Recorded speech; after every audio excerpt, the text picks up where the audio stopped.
Uma boa noite a todos, a graça e a paz, Jesus. Nós vamos ler a palavra de Deus na carta de Paulo, apóstolo aos Romanos, no capítulo 8. Paulo, apóstolo aos Romanos, no capítulo 8. Eu leio os versos de 31 a 39. Romanos, capítulo 8, os versículos de 31 a 39. Eu convido você a orar comigo mais uma vez. Deus nosso Pai, te pedimos a Tua palavra, além de tudo quanto já temos recebido das Tuas mãos nessa noite. Te pedimos que a Tua mão seja sobre nós e que o Senhor abaixe um pouquinho mais a Tua mão sobre nós nessa noite. Para sentirmos o peso do Teu amor, da Tua graça, da Tua misericórdia, da Tua bondade. Que ninguém entre nós seja indiferente à Tua presença, então dá-nos essa experiência da Tua presença nessa noite. E te agradecemos por aqueles que serão nessa noite transformados, abençoados, visitados pelo Senhor de maneira inesquecível. Que a glória seja Tua, que a glória seja Tua, assim oramos em nome de Jesus. Amém. Amém. Romanos capítulo 8. Os versos de 31 a 39, diz assim a palavra de Deus. Que diremos, pois, diante dessas coisas? Se Deus é por nós, quem será contra nós? Aquele que não poupou a seu próprio filho, mas o entregou por todos nós, como não nos dará juntamente com ele e de graça todas as coisas? Quem fará alguma acusação contra os escolhidos de Deus? É Deus quem os justifica. Quem os condenará? Foi Cristo Jesus que morreu, e mais, que ressuscitou e está à direita de Deus e também intercede por nós. Quem nos separará do amor de Cristo? Será tribulação ou angústia, ou perseguição, ou fome, ou nudez, ou perigo, ou espada? Como está escrito, por amor de ti, enfrentamos a morte todos os dias, somos considerados como ovelhas destinadas ao matadouro. Mas em todas estas coisas, somos mais que vencedores, por meio daquele que nos amou, pois estou convencido de que nem morte, nem vida, nem anjos, nem demônios, nem o presente, nem o futuro, nem quaisquer poderes, nem altura, nem profundidade, nem qualquer outra coisa na criação será capaz de nos separar do amor de Deus que está em Cristo Jesus, nosso Senhor. Amém. Que diremos, pois, diante destas coisas? Quais coisas? Que coisas são essas? As coisas a respeito das quais o apóstolo Paulo vem falando nesta carta aos Romanos. Mas quais são essas coisas? Do que eventualmente o apóstolo Paulo estaria falando? Do fato de estarmos alienados de Deus, como ele disse no capítulo 1, de que nos afastamos de Deus, e do fato de estarmos sob a ira de Deus, quando no capítulo 1 ele diz que do céu se manifesta a ira de Deus sobre toda a impiedade e injustiça praticada entre os homens. Será que ele está falando sobre isso? Que diremos a respeito da ira de Deus? Será que ele está falando, por exemplo, da condenação da lei? Ele está falando que ninguém é justificado pela lei, ninguém chega ao padrão moral de Deus. Então, que diremos a respeito disso?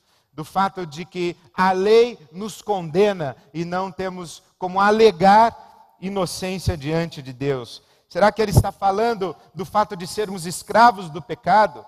Será que ele está falando dessa força que existe em nós e que nos empurra para o mal, que nos arrasta para o mal, ainda que lutemos contra essa força, contra esse poder, contra esta malignidade que nos habita? Será que ele está falando disso? Será que ele está falando, o que diremos a respeito desse mal que habita em nós, de modo que o bem que queremos fazer não fazemos, o mal que não queremos, esse praticamos? Será que ele está falando, por exemplo, do fato de estarmos destinados à morte? Vamos morrer, somos mortais. O salário do pecado é a morte. O que diremos a respeito disso? O que diremos a respeito da inevitabilidade da morte? Será que ele está falando, por exemplo, das aflições do tempo presente? Capítulo 8, versículo 18, ele diz claramente as aflições do tempo presente. Então ele estaria perguntando, que diremos a respeito das aflições do tempo presente? Ou ele estaria falando do peso da culpa que carregamos, das vozes acusadoras que trazemos dentro de nossa consciência, ou que nos vem de fora do universo espiritual, apontando um dedo contra nós. Enfim, a respeito do que ele estaria falando? Ou a respeito disso tudo, muito provavelmente. Ele está falando de todas estas realidades que ele, nessa carta aos Romanos, apresenta contra nós. Quer seja a nossa maldade, quer seja a força do pecado que habita em nós, quer seja a ira de Deus que está contra nós, quer seja a lei de Deus que está contra nós, quer seja a morte, quer seja a falha que existe, ou o desarranjo que existe no nosso mundo e que nos faz sofrer. Então, provavelmente ele está falando de todas essas coisas. Então, essa pergunta do capítulo 1, do capítulo 8, versículo 31, que diremos a respeito destas coisas? É a respeito destas coisas todas. E o que diremos? O apóstolo Paulo, ele diz algumas coisas. Então, eu chamaria essa nossa reflexão sobre as coisas que temos a dizer. As coisas que temos a dizer. As coisas que temos a dizer são mais ou menos 10 coisas. Capítulo 8, os versículos de 31 a 39, o apóstolo Paulo coloca em nossa boca pelo menos 10 coisas. Diante de tudo que é contra nós e diante de todas as possibilidades que estão contra nós, diante de todas as fatalidades, de todas as contingências e diante inclusive da nossa maldade, nós temos a dizer algumas coisas e podemos pegar emprestadas as palavras do apóstolo Paulo e fazer estas palavras nossas palavras. Então nós temos a dizer o que? A respeito da realidade que nos é contrária. Nós temos a dizer em primeiro lugar que Deus é por nós. Deus é por nós. Toda esta fala do apóstolo Paulo, quando nos coloca diante de nossa maldade, quando diz que diante da maldade Deus não pode reagir de outra maneira senão fazendo com que a sua ira se revele, porque Deus não pode tolerar o mal, Deus não pode varrer o mal para debaixo do tapete, Deus não pode ignorar o mal, Ele tem que reagir ao mal, e a reação de Deus ao mal é a sua ira, é o seu ímpeto de destruição e aniquilação do mal, do malvado e da possibilidade da maldade. Então, quando nós percebemos isso, um universo que é moralmente indiferente a nós, um universo em que as fatalidades e as contingências batem à nossa porta sem nenhum critério, sem nenhum escrúpulo, num universo em que nós sofremos e sofremos mais do que gostaríamos e assistimos o sofrimento, quando nós linkamos estas realidades, nós somos maus, Deus está irado, e nós sofremos, então logo, Deus está contra nós, Deus está irado contra nós e impondo sobre nós um sofrimento e fazendo cair sobre nós o peso da nossa culpa e do nosso pecado. O apóstolo Paulo diz, não, absolutamente não, Deus é por nós. Qualquer visão negativa de Deus, qualquer visão de um Deus que seja punitivo, irado, castrador, um Deus estraga prazeres, um Deus que é causa e fonte do mal, qualquer visão assim a respeito de Deus está absolutamente equivocada. O apóstolo Paulo está dizendo, Deus não é contra nós, Deus é por nós. Deus não faz parte dos nossos problemas, Deus faz parte das nossas soluções. As intenções de Deus em nossa direção não são intenções de castigo, não são intenções de condenação. As intenções de Deus em nossa direção são sempre abençoadoras, são sempre facilitadoras do bom caminho para a nossa vida. Deus é por nós.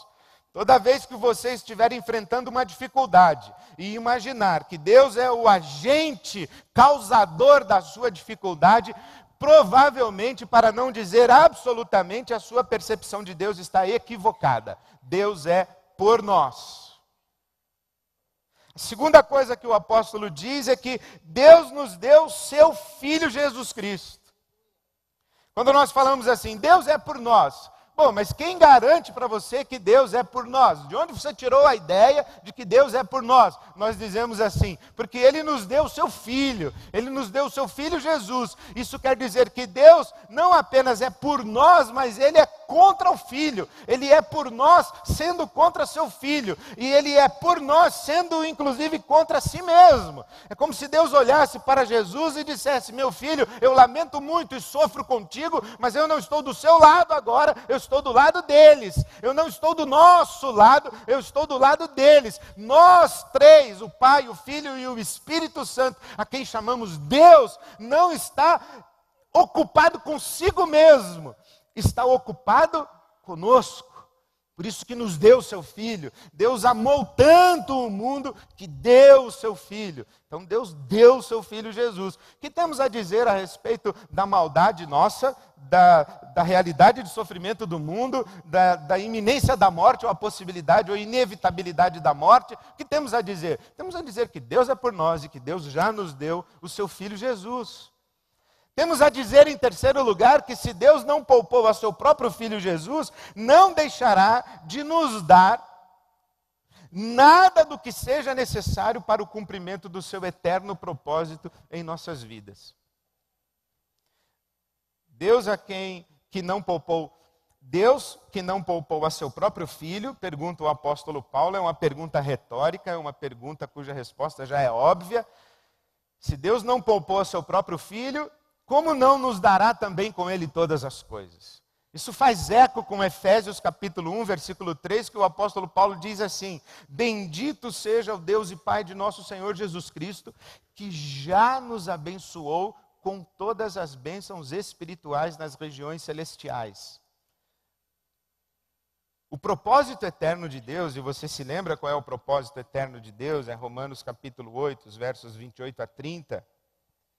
É nos fazer conformes à imagem do seu Filho, é nos fazer participantes da natureza divina, é nos trazer para dentro de si mesmo. Esse é o que Deus quer. Nós ainda não somos participantes da natureza divina, ainda não fomos integrados na Santíssima Trindade, por exemplo, como estamos acostumados a dizer. Por isso é que somos mortais, somos finitos, somos passíveis de receber os ataques do mal, nós somos tentados pelo mal, nós praticamos a maldade, nós ainda não fomos absorvidos por Deus. Esse é o propósito eterno de Deus para nós, e nada do que seja necessário para que esse propósito se cumpra em nossas vidas, Deus deixará de nos conceder. Por isso é que Paulo está dizendo, Deus é por nós, Deus nos deu seu Filho e não deixará de dar nada do que precisamos para que o seu propósito eterno se cumpra em nós.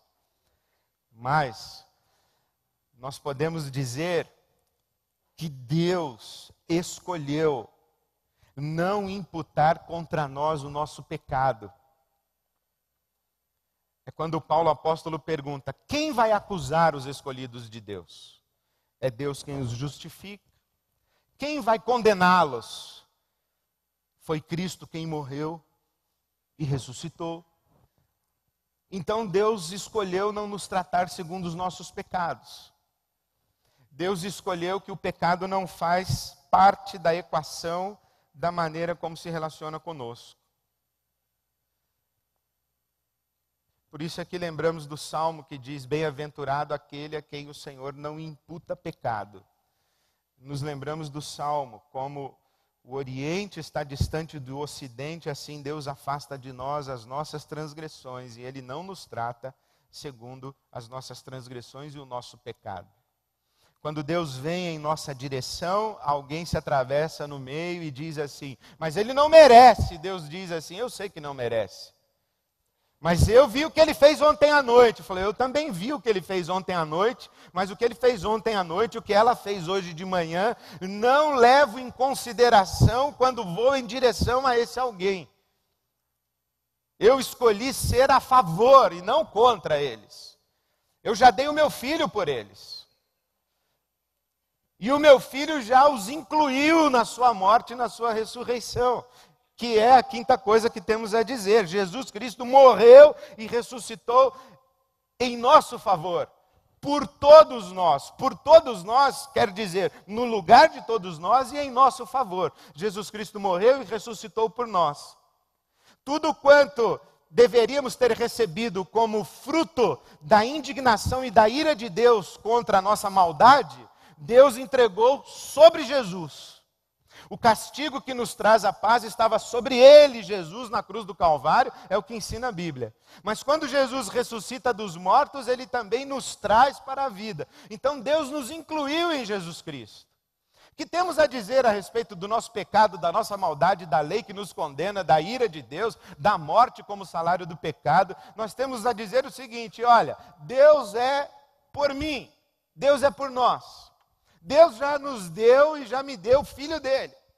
Deus já me incluiu em Jesus quando ele morreu e quando ele ressuscitou. Deus já resolveu que não vai me tratar mais de acordo com o meu pecado e com a minha maldade. Deus já decidiu que vai dar para mim tudo que eu preciso para que eu vença a morte. É isso que nós temos a dizer. E eu tenho a dizer mais coisas, diria o apóstolo Paulo.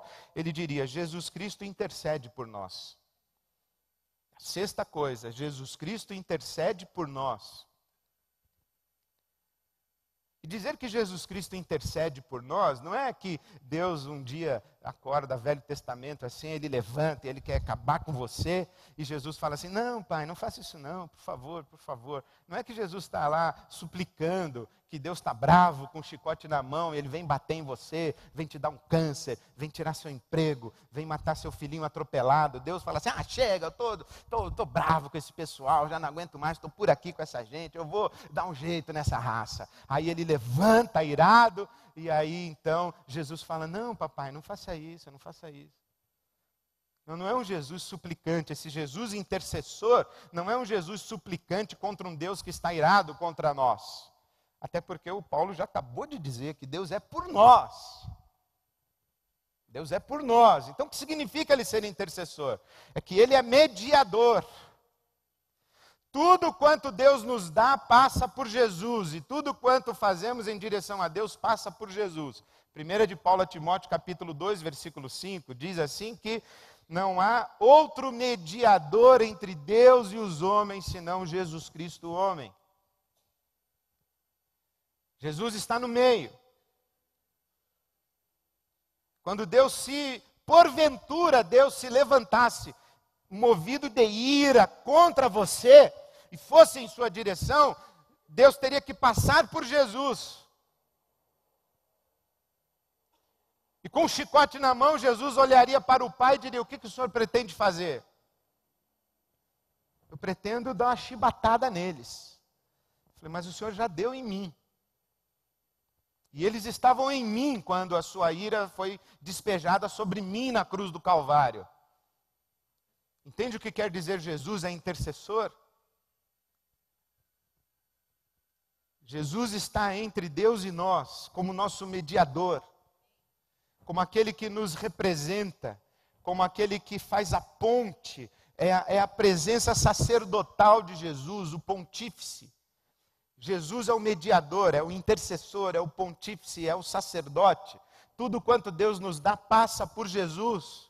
E aí você diz assim: mas não seria o caso então que Jesus pegaria o chicote e mandaria em cima da gente e falaria assim: não, papai, deixa que eu mando neles? O Paulo diz: claro que não, porque no versículo 35 ele diz: nada pode nos separar do amor de Jesus. O Pai nos ama, o Filho também nos ama. Então o que temos a dizer? É que nada pode nos separar do amor de Cristo.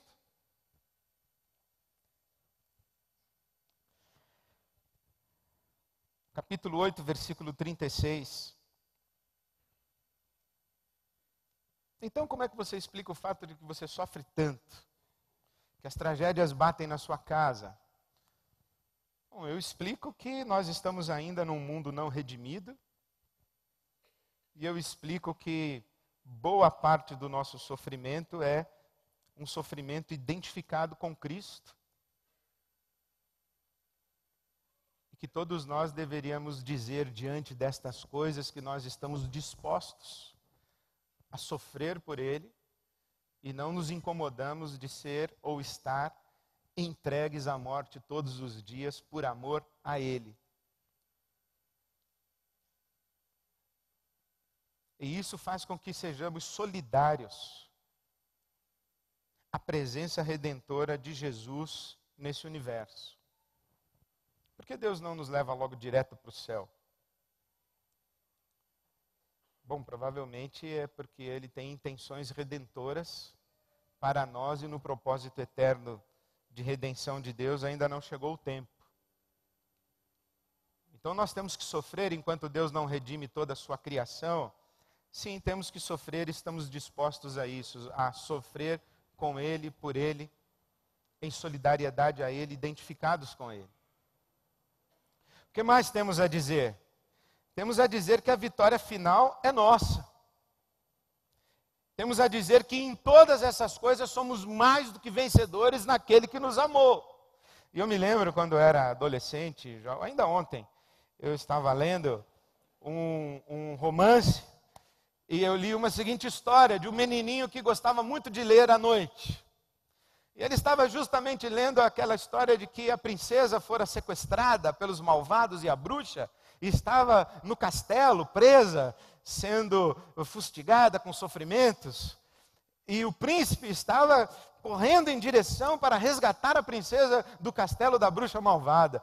E o príncipe estava atravessando uma floresta, cheia de dragões e obstáculos e pessoas malvadas querendo matar o príncipe também. E aí nessa hora em que a princesa está lá sofrendo no castelo e o príncipe está atravessando a floresta, a mãe do menino diz: apaga a luz, vamos dormir.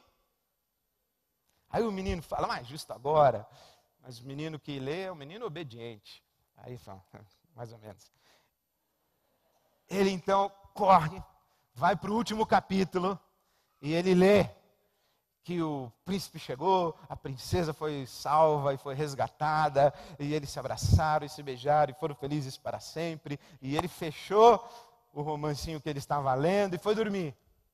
No dia seguinte ele acordou e foi correndo para ler de onde havia parado, o príncipe atravessando a floresta, a princesa no castelo. E enquanto ele estava lendo, ele dizia assim para o príncipe: príncipe, vai dar certo. Você vai passar por esse dragão aí. Eu já li o último capítulo. Você está pertinho de encontrar com a princesa. Aí ele lia que a princesa estava chorando. Aí ele dizia: não chore, princesa, o príncipe já está chegando, vai dar certo. Ele vai encontrar você, vocês vão se encontrar e vão viver felizes para sempre. E ele ficava consolando a princesa.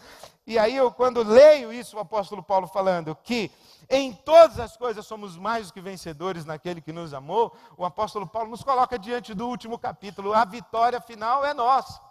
A morte tem a sua carranca voltada contra nós, o nosso pecado nos faz sofrer, a realidade em que vivemos é contrária a nós, não poucas vezes, um mundo de contingências e fatalidades, mas a vitória final é nossa. O novo céu, a nova terra, a nova Jerusalém, não haverá choro, não haverá lágrima, Deus enxugará de nossos olhos todas as lágrimas. Então não desanime, não desista, vai dar certo, o último capítulo já está escrito e o vencedor é Jesus Cristo, o nosso Senhor. Amém? Aleluia! É isso que a palavra de Deus diz. O que mais nós podemos dizer? O que mais nós podemos dizer? Podemos dizer que nada pode nos separar do amor de Deus que está em Cristo Jesus, nosso Senhor. Romanos capítulo 8, versículo 39. Nada, nem morte, nem vida, nem passado, nem presente, nem futuro, nem anjos, nem principados, nem potestades, nem qualquer outra criatura, nada pode nos separar do amor de Deus que está revelado em Cristo Jesus, nosso Senhor. E o que é que isso é importante para nós? A gente saber que Deus nos ama e nada pode nos separar do amor de Deus, nem mesmo o nosso pecado. Nem mesmo o nosso pecado, porque Cristo morreu e ressuscitou por todos nós. Eu gosto tanto dessa expressão, todos, na carta aos Romanos, que nos coloca a todos, toda a raça humana identificada com Adão, mas toda a raça humana identificada com Jesus Cristo na sua morte e na sua ressurreição. O amor de Deus está posto sobre nós, declarado sobre nós, revelado para nós, concretizado em nosso favor, e nada pode nos separar do amor de Deus. O que isso nos interessa? O que isso nos interessa é 1 de João 4,18. Que diz 1 de João 4,18? No amor não há medo, porque o perfeito amor lança fora todo medo. Quando eu leio esse versículo, eu lembro daquela menina que ia casar e colocou esse versículo aí no convite de casamento. Ela achou tão lindo que no amor não há medo, e ela pediu para colocar no convite de casamento. Então ela mandou para a gráfica, 1 de João, tracinho João 4,18. Mas o sujeito da gráfica não era crente, não entendia da Bíblia, ele viu aquele risquinho lá, falou, deve ser João 4,18. Aí colocou João 4,18, que diz, 5 maridos tiveste, o que tens agora não é teu. Mas 1 de João, a primeira epístola, essa é a diferença entre as epístolas, as cartas de João e o Evangelho de João. João escreveu o Evangelho, escreveu o Apocalipse, escreveu 3 cartas.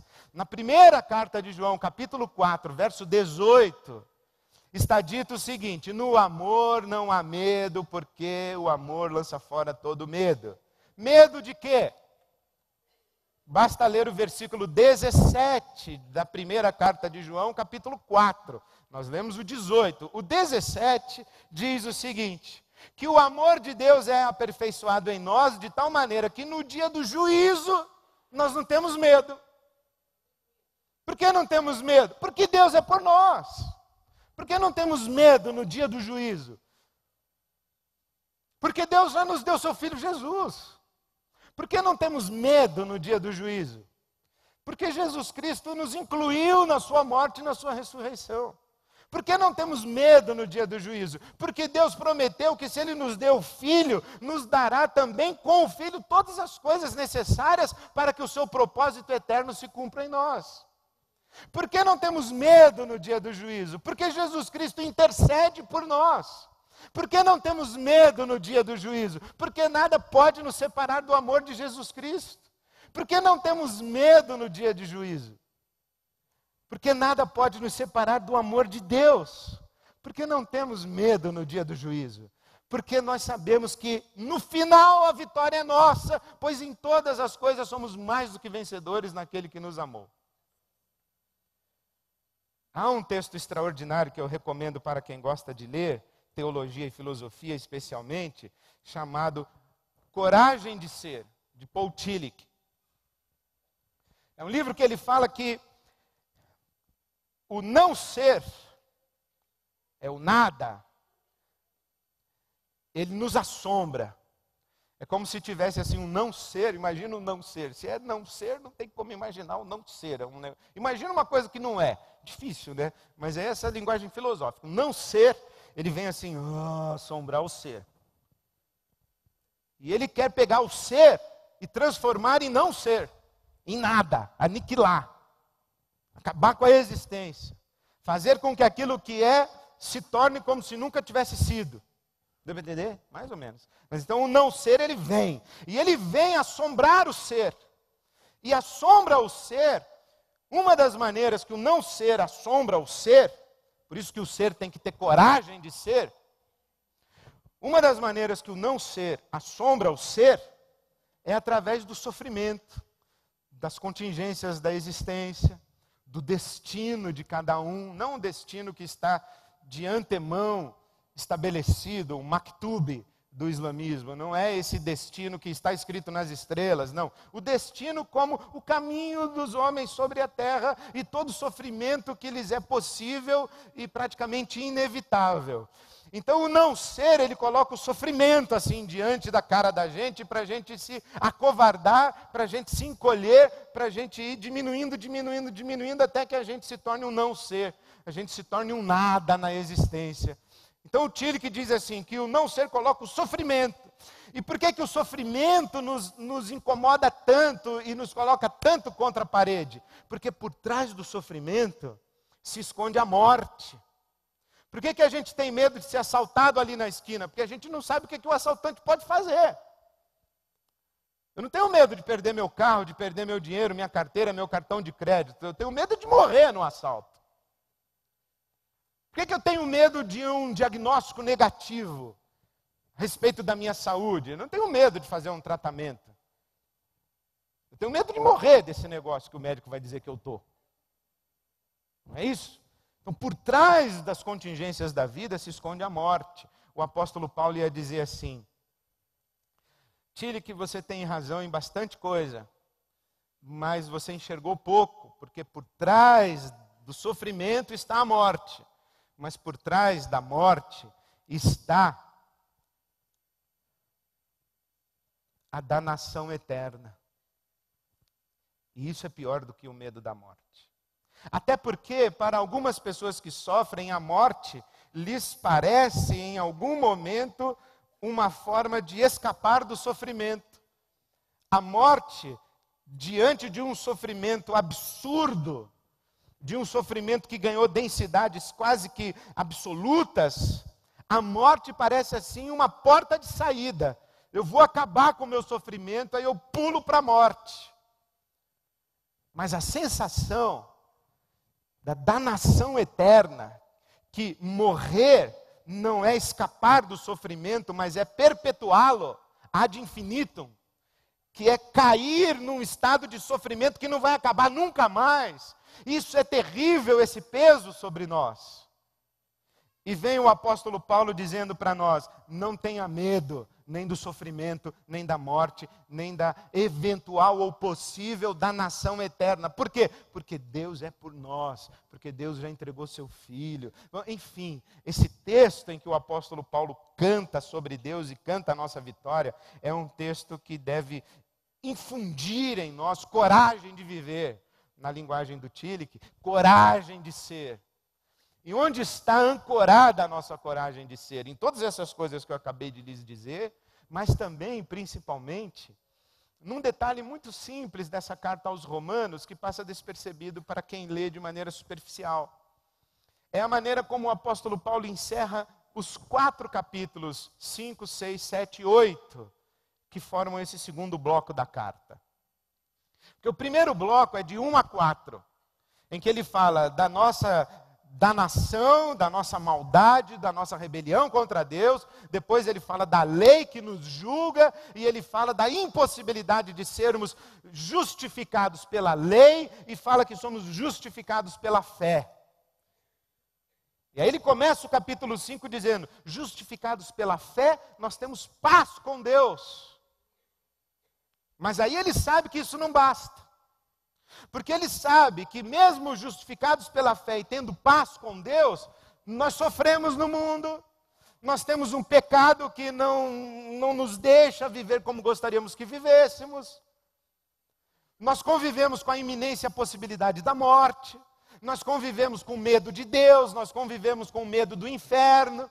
Então o apóstolo Paulo escreve os capítulos 5, 6, 7 e 8 para responder ao fato de que mesmo estando em paz com Deus e mesmo convivendo com realidades que nos são contrárias e que nos atrapalham uma vida de plenitude e abundância, nós temos garantias de vitória e nós temos promessas de que podemos viver bem e viver corajosamente nesse mundo aqui, enfrentando todas as nossas dificuldades.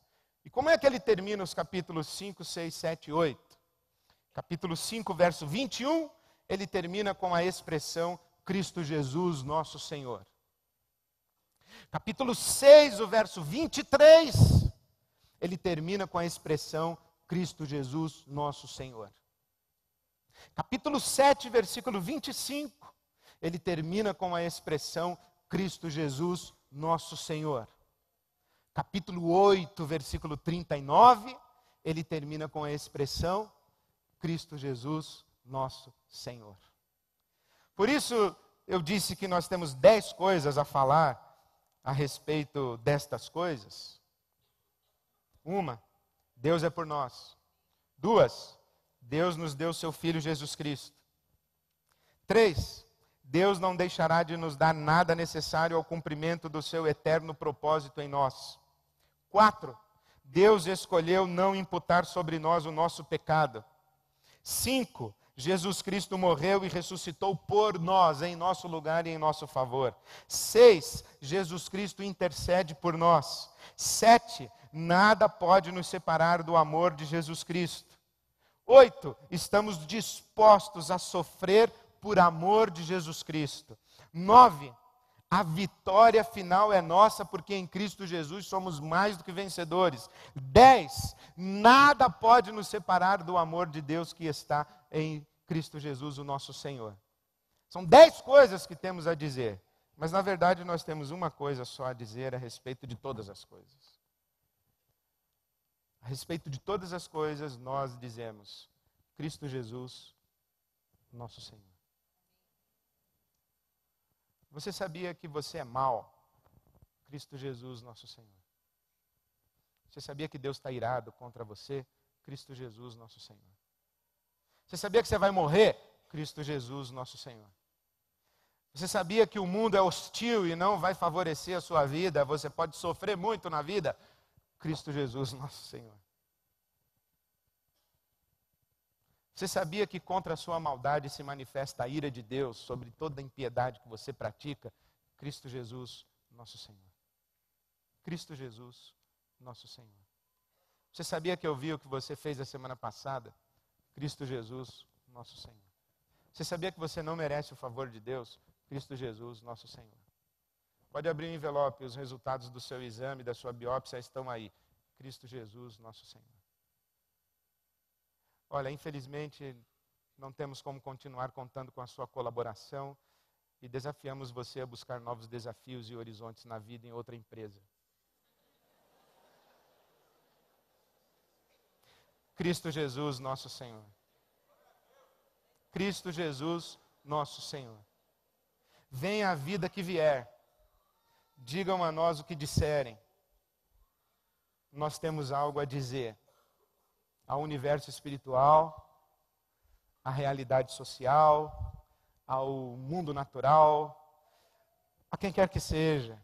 E mesmo quando estivermos diante do espelho, sentindo-nos envergonhados e culpados, diante de qualquer pessoa que venha nos assolar, que venha nos confrontar, enfim,